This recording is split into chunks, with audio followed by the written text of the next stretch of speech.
Gandang hapon guys. Agmerinda ta. Ano yan guys? Pandesal, 2 itlog, at saka hindi mawala ang kape. Diba? Kain na tayo, merinda na tayo.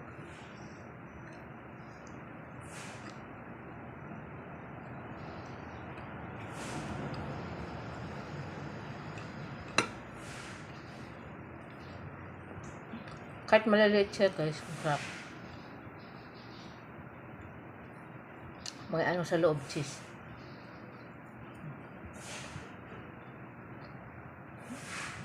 Marami ito kayo na kasi nabili ko sa driver. Kasi puro litok ano. Wala kang meron kang tinapay. Magkape ka, wala lang man kwan. Tinapay.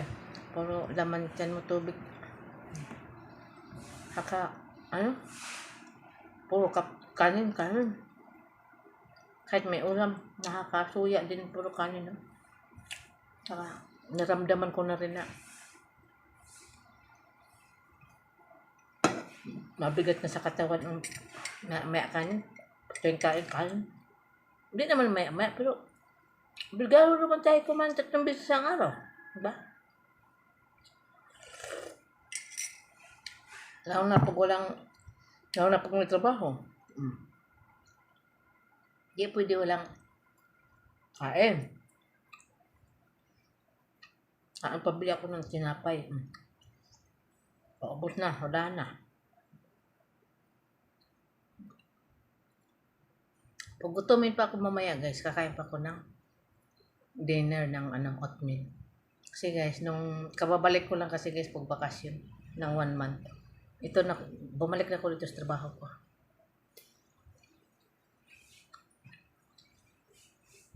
Kasi nung andun ako sa anak ko ng bakasyon ng 1 month. Magawa ko hindi kumain. Tara ma, kain tayo sa ganito. Upang si mama ka, pagkain na. Hi, shout out sa'yo mga anak.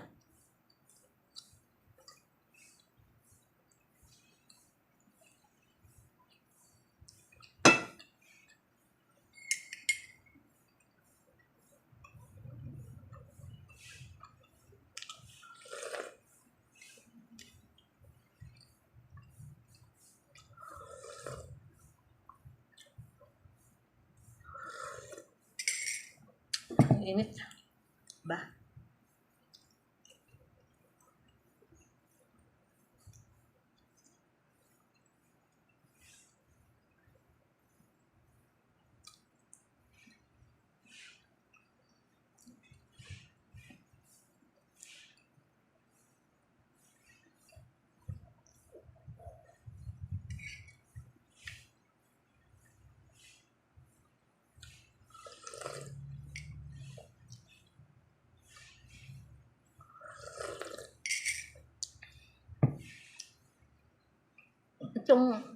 Ito guys, 2. Kagabi pa to. Ito sana ang kainin ko 2 itlog. Wala lang kasama. Hindi ito lang. Ay maraming gulay. Ang kasama ko nuluto, maraming gulay. Pinapak ko kasi siya di naman kumakain ng gulay. Kasama ko. Diba? Ito nga minarinda ko. Hindi naman para sisira agad ang kanyaga. Diba? Mamaya guys, hapunan kong hindi ako gutumin. Yan. Hindi ako kakain ng oatmeal. Pag gutumin ako, mag-oatmeal ako.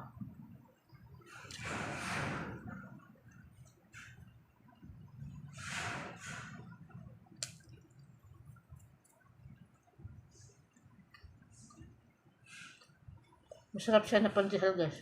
Hindi siya, kasi yung pandesal pag mabili ng umaga, pag sa hapon, matigas siya. Ito malambot.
Ah.